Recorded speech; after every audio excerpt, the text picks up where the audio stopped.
But what worries me as somebody who supported Brexit is that this is taking us a step back towards EU control, and we're not really getting anything for this. Well, joining me in the studio is Lord Frost, David Frost, the UK's former chief Brexit negotiator. Really good to see you. Thanks for being with us, David. I know you've said that the EU reset deal is far worse than you feared. Why the gloomy doom? Well, Starmer has thrown out one concession after another to get an agreement, it seems, in the last few days.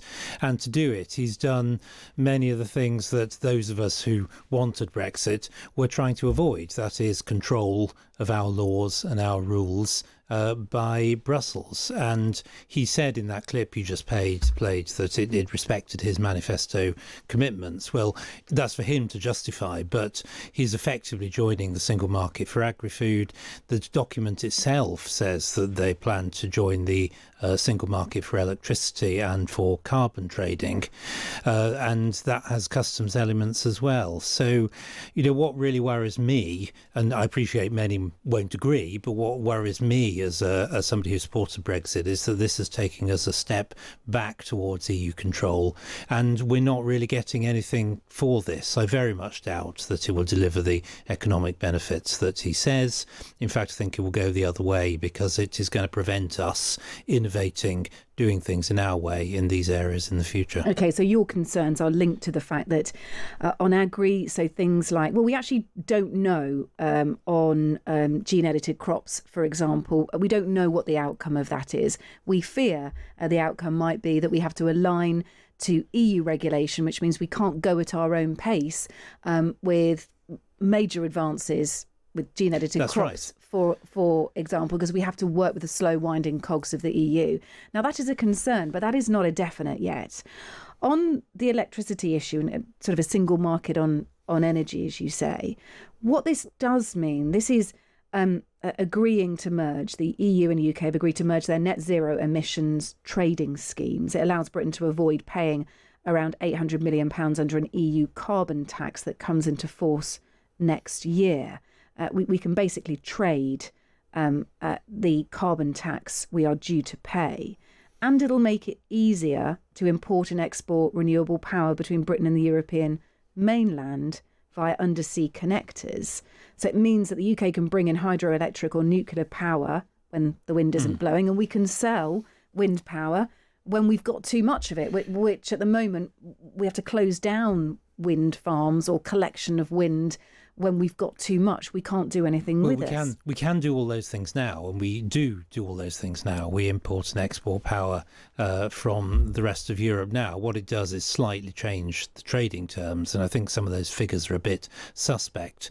But don't forget also that there's a commitment to pay in. This is not simply a tax being taken away. There's a commitment to pay. Same on agri-food. We have to pay in. All it's doing is moving the cost from those who do the trading to the British taxpayer. These costs exist and you can't avoid them. So there's a bit of sleight of hand going on there, I think. The other big problem, obviously, is fisheries. I mean, there are others, but the extension of the fisheries transition for another 12 years is really a very long time. So this is the framework of what we currently have on fishing, which allows EU countries to basically fish in our waters. To a substantial extent. Yes. That was something that you would have worked on the framework for as the original Brexit negotiator. This is effectively kind of your work, isn't it? The existing deal, which many fishermen think is a bum deal, and we're highly excited about waiting until June next year for the government to be able to bring in something better for them. That's right. It was a long transition. It was much longer than we wanted. What we agreed was there would be a 25% uplift of quota for those 5 years, and then at the end of it there would be free negotiations, and we could close our waters if we wanted. We could set the terms as we wished. So they had to wait a bit longer, and that was a great pity.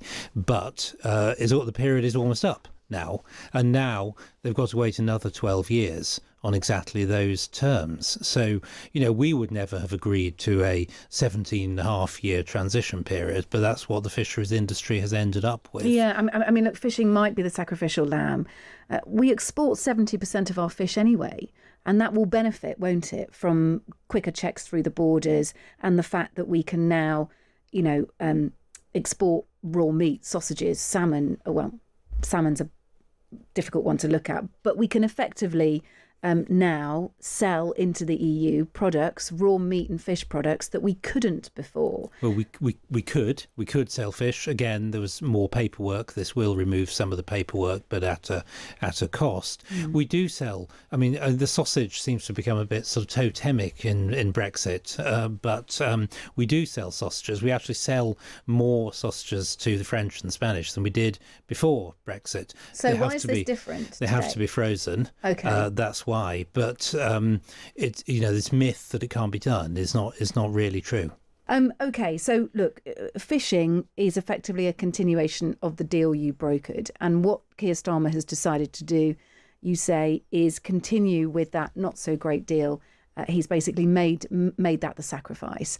I think fishing's difficult, isn't it? Because people are not going to experience higher bills because Keir Starmer has kept the status quo on fishing, but they may benefit from lower bills because of the energy measures. They might benefit. In fact, supermarkets have applauded what he's done on agri-food and said this is a big bonus for us.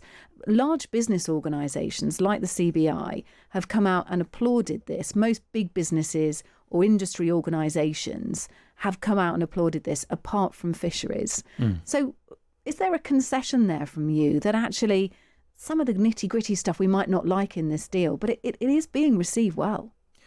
I mean, business are always concerned about their own costs, and this deal has moved costs from them to the British taxpayer that will have to pay the subscription fee for this agreement. So I'm not surprised that they welcome it, but all it's done is move the costs around. Business is not their job, I mean, at least professionally, to be concerned about the constitution of the country, but it is the job of politicians.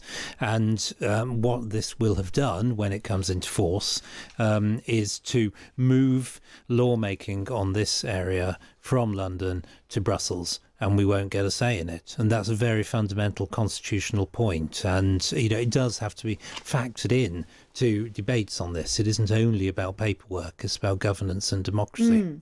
Let me just ask you about Boris Johnson. First of all, Kemi Badenoch, by the way, leader of the Conservative Party, has vowed to rip it up. Yes, if quite right.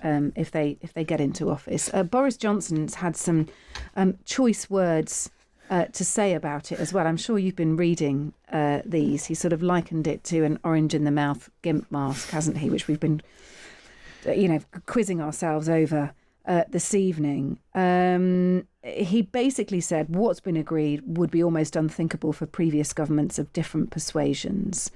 He has also said today that the deal is an appalling sellout, with the UK having to accept the UK law and a host of measures. And that GIMP comment, by the way, branded the current Prime Minister an orange ball chewing, manacled GIMP of Brussels, which I think is...